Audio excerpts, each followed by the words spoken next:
Rus dilində feilin əmr forması necə düzəlir? Biz bilirik ki, feillərin çoxu at, yat ilə bitir. Bu feillərdə t məkkis znak düşəcək, ih əlavə olunacaq. Misal üçün, работать, работай, гулять, гуляй olacaq. Eyni zamanda itlə bitən feillər də var. Bu zaman it düşəcək, feilin sonuna i əlavə olunacaq. Говорить, говори. Əgər mən bunları cəm formasında demək istəsəm, o zaman sadəcə sonlarına t əlavə edəcəm.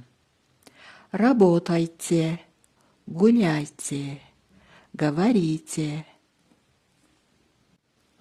Работать, işləmək. Работай, işlə. Работайте, işləyin. Гулять, gəzmək. Гуляй, gəz. Гуляйте, gəzin. Говорить, danışmaq. Говори, danış. Говорите, danışın.